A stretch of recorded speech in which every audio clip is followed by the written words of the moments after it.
good thing.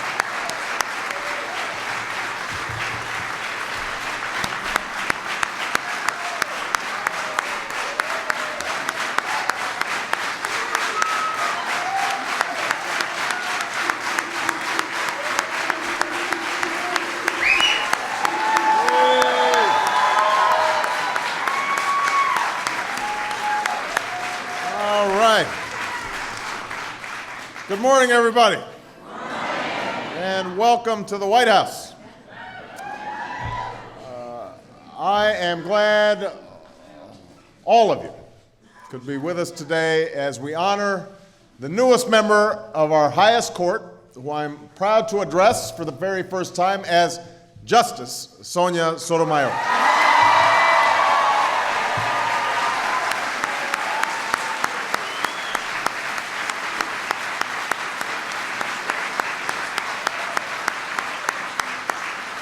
We are also honored to be joined by Justice Sotomayor's new colleagues.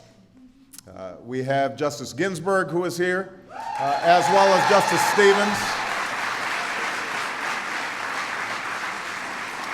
And so I just want to thank both Justice Stevens and Justice Ginsburg, not only for being here today, but for your extraordinary service on the court. And I know you'll be giving Justice Sotomayor some good tips. I also want to thank everyone who's worked so hard to bring us to this day. I want to thank especially our Judiciary Committee Chairman, Senator Patrick Leahy,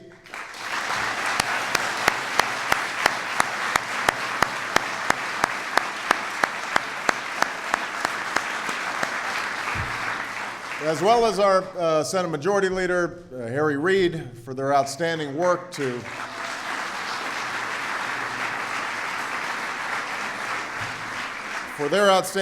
complete this process before the August recess. I want to thank Senator Schumer, Senator Gillibrand, both of whom are Justice Sotomayor's home state senators, for their extraordinary work on her behalf.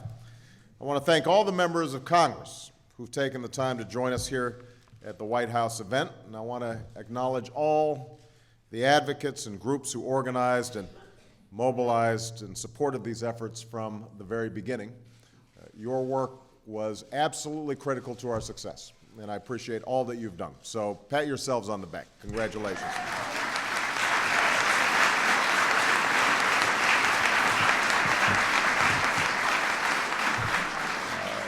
Two members of Congress that I just especially want to acknowledge.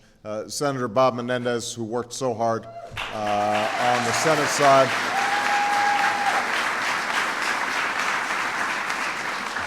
And Congresswoman Nydia Vasquez, who is our chair of the Congressional Hispanic Caucus.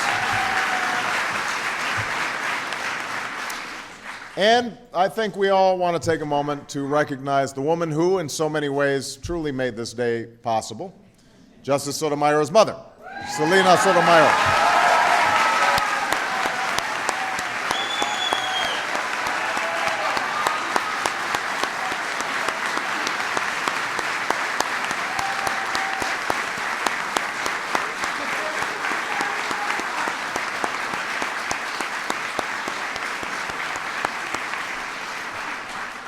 Mrs. Sotomayor is here with her husband, Omar, and Justice Sotomayor's brother, Juan, and other members of their family, and we're thrilled that they could join us here today.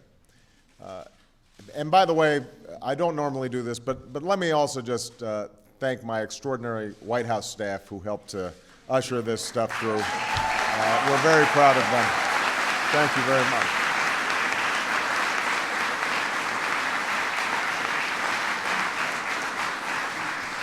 Of course, we're here not just to celebrate our extraordinary new Supreme Court justice and all those who've been a part of her journey to this day. We're here as well to celebrate an extraordinary moment for our nation. And we celebrate the impact Justice Sotomayor has already had on people across America who have been inspired by her exceptional life story. We celebrate the greatness of a country in which such a story is possible. And we celebrate how, with their overwhelming vote to confirm Justice Sotomayor, the United States Senate, Republicans and Democrats, tore down yet one more barrier and affirmed our belief that in America, the doors of opportunity must be open to all. And with that vote, the Senate looked beyond the old divisions and they embraced excellence. They recognized Justice Sotomayor's intellect, her integrity, and her independence of mind, her respect for the proper role of each branch of government, her fidelity to the law in each case that she hears, and her devotion to protecting our core constitutional rights and liberties. Now, Justice William Brennan once said that in order for government to ensure those rights for all its citizens, government officials must be attentive to the concrete human realities at stake in the decisions they make. They must understand, as Justice Brennan put it, the pulse of life beneath the official version of events. The pulse of life beneath the official version of events. Justice Sotomayor understands those realities because she's witnessed them firsthand as a prosecutor, a litigator, and a judge, working to uphold our laws, keep our communities safe, and give people the chance to live out their dreams. Work that she has done with devotion, with distinction, and with an unyielding commitment to giving back to this country that has given her so much. And she understands these things because she's lived these things, because her life is one of those only in America stories.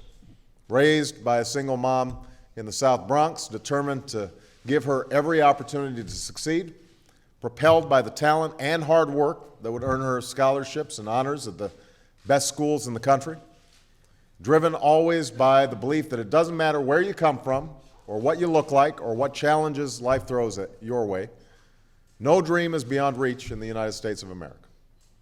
And with her extraordinary breadth and depth of experience, Justice Sotomayor brings to the court both a mastery of the letter of the law and an understanding of how the law actually unfolds in our daily lives, its impact on how we work and worship and raise our families, on whether we have the opportunities we need to live the lives we imagine.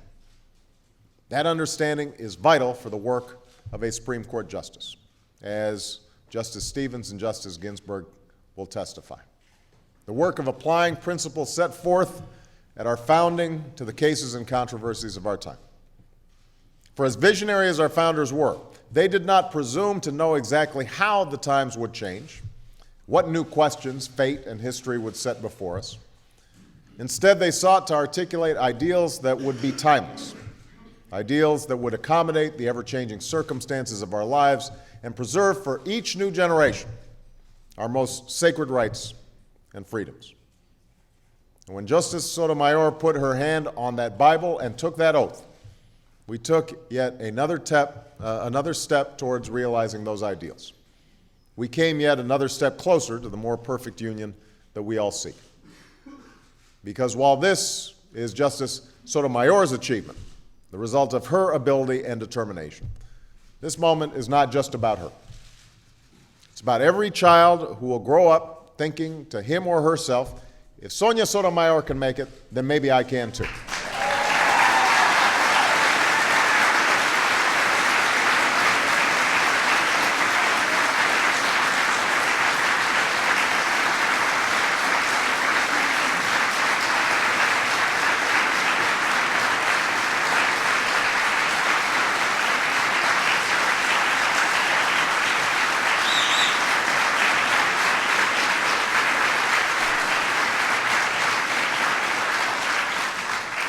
About every mother or father who looks at the sacrifices Justice Sotomayor's mother made and the successes she and her brother have had and thinks, I may not have much in my own life, but if I work hard enough, maybe my kids can have more. It's about everyone in this nation facing challenges and struggles in their lives who hear Justice Sotomayor's story and thinks to themselves, if she could overcome so much and go so far, then why can't I? Nearly 80 years ago, as the cornerstone was laid for the building that became our Supreme Court, Chief Justice Charles Evan Hughes declared, "The Republic endures, and this is the symbol of its faith." Justice Sotomayor's rise from humble beginnings to the height of achievement is yet another symbol of that faith. Faith that the American dream still endures. Faith that equal justice under the law is not just an inscription in marble, but an animating ideal of our democracy. Faith that in this great nation, all things are still possible for all people. This is a great day for America, and I know that all of us here are proud and honored to have been a part of it. And so with that, I would like to introduce the newest member of the United States Supreme Court, Justice Sonia Sotomayor.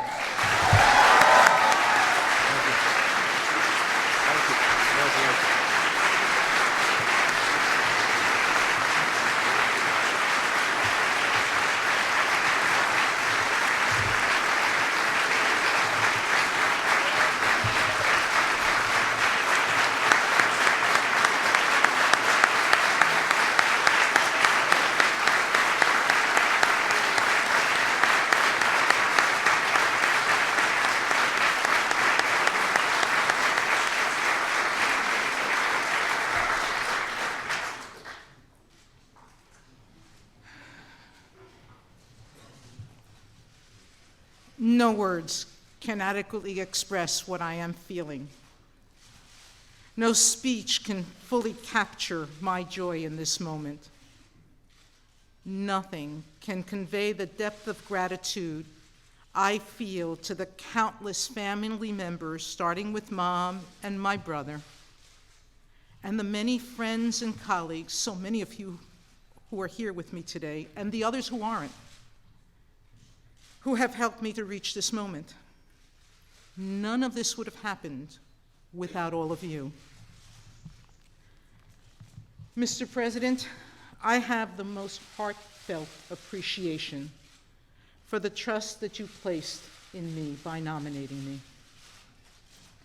And I want to convey my thanks to the Judiciary Committee, led by Chairperson Leahy, for conducting a respectful and timely hearing, and to all members of the Senate for approving the President's selection. I am so grateful to all of you for this extraordinary opportunity. I am most grateful to this country.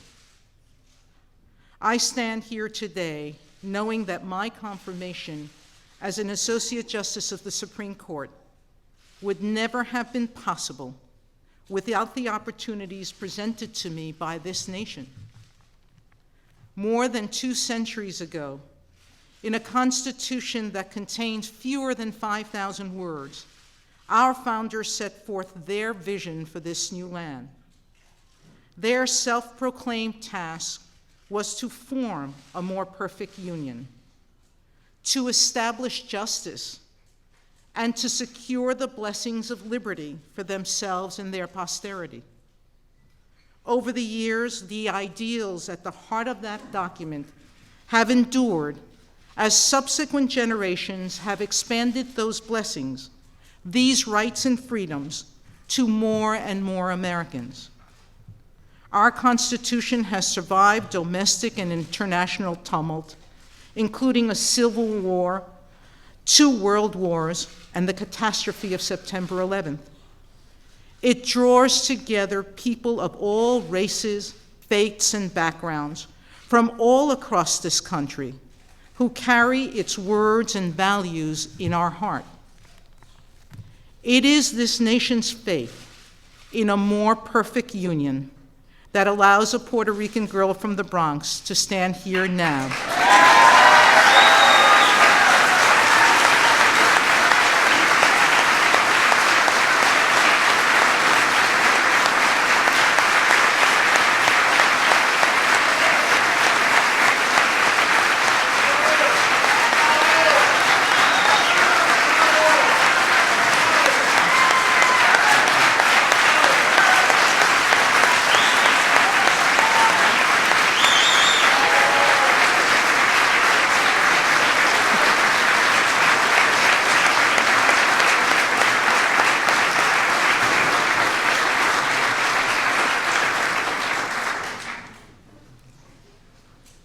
I am struck again today by the wonder of my own life and the life we in America are so privileged to lead.